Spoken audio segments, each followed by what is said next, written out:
તો કેમ છો બધા? મજામાં છો ભાઈ? તો ફરીવાર હું જઈ રહ્યો છું આપણા સંજેલી ગામમાં. તો ત્યાં એક બેન છે ને એક દાદા છે, બહુ ઉંમર લાયક છે. તો વિડીયોમાં બન્યા રહેજો, જેથી કરીને તમે દાદાની અને બેનની હાલત બતાવું. બહુ જ ખરાબ કન્ડિશનમાં ગુજરાન ચલાવી રહ્યા છે. તો સામાન્ય કીટ ઓલરેડી આપણે લઈ લીધી છે. તો જેથી કરીને તમે વિડીયોમાં બન્યા રહેજો. અને આપણી યુટ્યુબ ચેનલ પર નવા હોય તો યુટ્યુબ ચેનલને સબસ્ક્રાઈબ કરી દેજો, જેથી કરીને તમને સેવાના વિડીયો દરરોજ જોવા મળે. તો મિત્રો ફાઇનલી આપણે સંજેલી બજારમાં પહોંચી ગયા છે ને ટૂંક સમયમાં આપણે પરિવાર આવા જંગલમાં રહે છે, બહુ જ અંદર વિસ્તાર છે.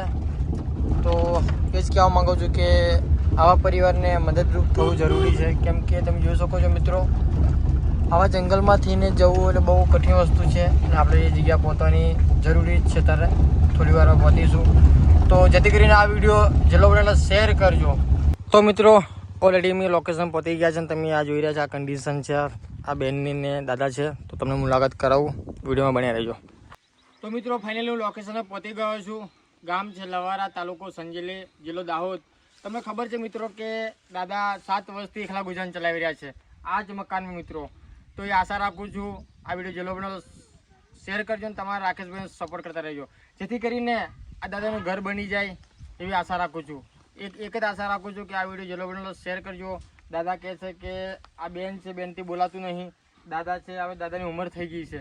તો આ પરિવારને સહી સલામત ઘર બની જાય એવી આશા રાખું છું. જેને બી મને મદદરૂપ થવું હોય DM SMS કરજો. જય માતા.